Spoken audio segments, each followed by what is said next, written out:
قصور میں پیش آیا ایک انتہائی انسانیت سوز واقعہ، جہاں پر ایک 40 سالہ خاتون راحیلہ بی بی، جس کا نام ہے، 2 اس کے بچے ہیں، ایک بیٹی اور ایک بیٹا، 13 سال سے وہ بیوگی کی زندگی گزار رہی ہے اور ایک اسکول میں آیا کے طور پر کام کر کے اپنے بچوں کا پیٹ پال رہی تھی۔ صرف شادی نہ کرنے کی وجہ سے اس کے اوپر کی بربریت کی اور وحشیانہ سلوک کی انتہا کر دی گئی کہ اس کو بے دردی کے ساتھ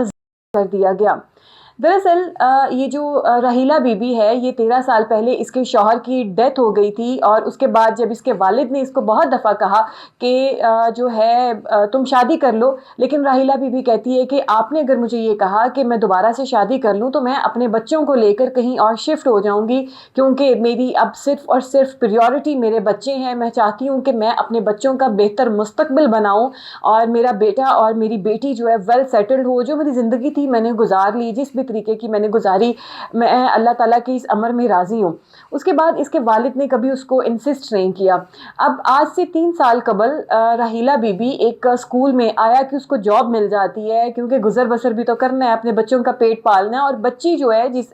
وہ کہتی ہے کہ میرا خواب تھا کہ میں ڈاکٹر بنوں، اور بیٹا بھی اس کا بھی اسٹڈی کر رہا ہے، چھوٹے بچے ہیں اس کے۔ اب راحیلہ بی بی جس اسکول میں جاب کرتی ہے آیا کی، وہاں پر ایک سیکیورٹی گارڈ جو راحیلہ بی بی کو بہت فورس کرتا ہے اکثر اور بیشتر کہ تم میرے ساتھ شادی کرو۔ اب وہ جو سیکیورٹی گارڈ ہے وہ آلریڈی اس کی 2 شادیاں ہوئی ہیں، اور راحیلہ بار بار اس کو کہتی ہے کہ میں نے تم سے شادی نہیں کرنی ہے، میرا جو پرپز ہے، میرا جو فوکس ہے وہ میرے بچوں کے اوپر ہے، میں اپنے بچوں کے ساتھ زندگی گزارنا چاہتی ہوں۔ لیکن وہ جو گارڈ ہے وہ کہتا ہے کہ میں تو تمہارے ساتھ شادی کروں گا ہی، اور وہ اس کو بار بار جو ہے ٹیز کرتا ہے، ٹارچر کرتا ہے۔ لیکن وقت گزرتا چلا جاتا ہے، راحیلہ اس چیز کی شکایت جو ہے اسکول کے اسٹاف کے ساتھ بھی کرتی ہے، لیکن افسوس کی بات یہاں پہ یہ ہے کہ کوئی بھی اس چیز کے بارے نوٹس نہیں لیتا ہے، اور کوئی نہیں پوچھتا کہ تم کیوں اس کو تنگ کر رہے ہو۔ وہ ایک خاتون ہے اور بیوہ خاتون ہے، بچوں کی جو ہے وہ کفالت کر رہی ہے اکیلی، تو نہ اس کو تنگ کرو، لیکن یہاں پر نوٹس نہیں لیا جاتا، اور یہاں سے اس گارڈ کی خود سری جو ہے وہ بڑھ جاتی ہے، اس قدر بڑھ جاتی ہے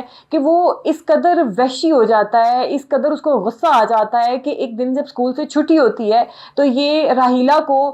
جو ہے بہانے سے کلاس روم میں بلاتا ہے، اور وہاں پر اس کو تیز دھار کے ساتھ بے دردی کے ساتھ کر دیتا ہے، ذبح کر دیتا ہے کہ اس کی بچی، راحیلہ کی بچی کہتی ہے کہ جب میں نے اپنی ماں کو آخری بار دیکھا تو میری ماں کے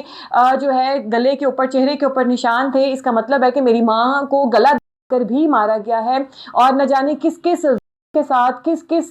جو ہے وحشیانہ طریقے کے ساتھ اس کی ماں کی جان لی گئی ہے۔ اس کے بعد آخر میں اس کو ذبح کیا گیا۔ اس کے بعد وہ اس کو ذبح کر کے نیچے آتا ہے تو اس کے ہاتھ میں جو چھری ہے اسے نکل رہا ہوتا ہے، پھر پولیس کو کال کی جاتی ہے، پولیس آتی ہے، پھر اس کے بیٹے کو بلایا جاتا ہے، اور ماں کو اس طرح سے ذبح ہوا دیکھ کر، لت پت دیکھ کر، بچہ جو ہے، چھوٹی عمر کا بچہ اپنے حواس کھو دیتا ہے۔ بچہ بہت زیادہ گھبرا جاتا ہے کہ ایک چھوٹا بچہ جس کو اپنی ماں آخری بار ایسی حالت میں ملے تو سوچیں ان بچوں کے اوپر کیا گزرتی ہوگی۔ باپ ویسے نہیں ہے، ماں اپنے بچوں کا مستقبل بناتی بناتی، سہانے خواب دیکھتی اپنے بچوں کے مستقبل کے، اس دنیا سے چلی گئی ہے، اور صرف اس ضد میں کہ میں شادی نہیں کروں گی، اس نے، اس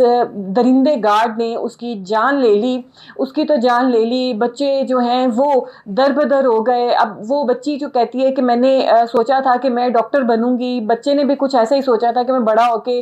کچھ انجینئر ٹائپ بنوں گا اور میں اپنی ماں کا سہارا بنوں گا، لیکن اس بیچاری بیوہ ماں کے سارے خواب درے کے درے رہ گئے۔ تو خدا را جو ہے عورت کے اوپر اس قدر بھی ظلم نہ کریں، آخر عورت کی بھی کوئی مرضی ہوتی ہے۔ عورت کو بالکل ایک بے جان سی چیز سمجھا جاتا ہے کہ یہ عورت نہیں ہے، ایک روبوٹ ہے، اس کو جیسے کہا جائے گا یہ یس اور نو کرتی چلی جائے گی اور چلتی چلی جائے گی۔ عورت کی بھی ایک زندگی ہے، عورت کا بھی دماغ ہے، عورت کا بھی دل ہے، عورت کی بھی مرضی ہے، تو خدا را عورتوں کو بھی جینے دیں اس طریقے سے، جو ہے عورتوں کی عزتوں کو پامال نہ کریں، عورتوں کی جو زندگی ہیں ان کو نشانہ نہ بنائیں۔ میں اعلیٰ حکام سے یہ ریکویسٹ کروں گی کہ اس گارڈ کو سخت سے سخت سزا دی جائے، کیونکہ ہماری سوسائٹی میں ایسی بہت ساری خواتین ہیں جو اپنے بچوں کا کما کر پیٹ پالتی ہیں، اور ان کو ایسے جو ہے ایسی چیزوں کا سامنا کرنا پڑتا ہے تاکہ کسی کی جرات نہ ہو کہ وہ آئندہ ایسا کوئی کام کر سکے، اور ان کے بچے جو ہیں ایسی عورتوں کے وہ محروم ہو جائیں جن کے باپ پہلے ہی گئے ہوئے ہیں، اور ماں بھی ایسے کسی درندے کی ہاتھ چڑھیں، بھینٹ چڑھیں اور زندگی کی بازی ہار جائیں۔